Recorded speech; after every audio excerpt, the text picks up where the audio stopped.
আমরা সম্প্রতিকালে সকল ধর্মের সকল মতের মানুষের সাথে নিবিড়ভাবে মিশেছি।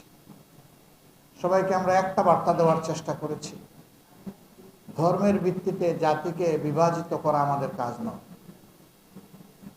ধর্ম যার যার নিজস্ব চয়েস, এর ভিত্তিতে আমরা এখানে মেজরিটি মাইনরিটিতে বিশ্বাসী না।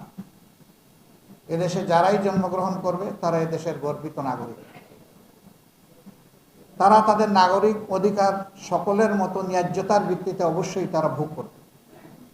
তাদের নাগরিক অধিকারের সামান্য চিহ্নটুকুও কেড়ে নেওয়ার অধিকার কারণে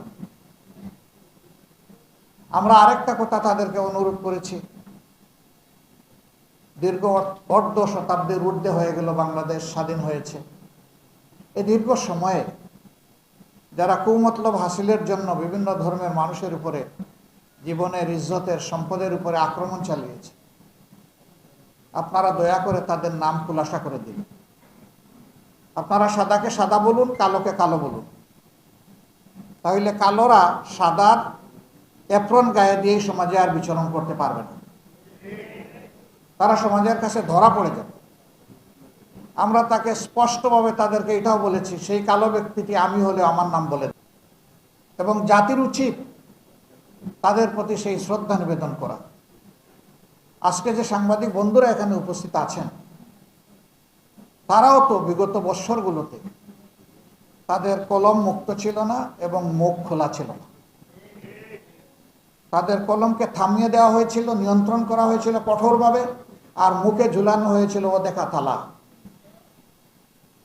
5 তারিখের গণ অভ্যুত্থানের পর, ছাত্র জনতার গণ বিপ্লবের পর আলহামদুলিল্লাহ হাতও মুক্ত হয়েছে, মুখের তালাও খুলেছে।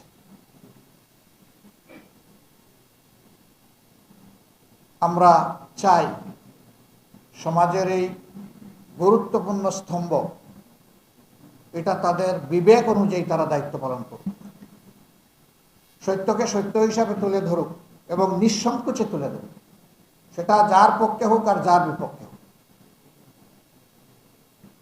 তাদের কলম মুক্ত থাকুক, তাদের মুখটাও খোলা থাকুক। সাংবাদিকদেরকে বলা হয় জাতির বিবেক, মিডিয়াকে বলা হয় দর্পণ।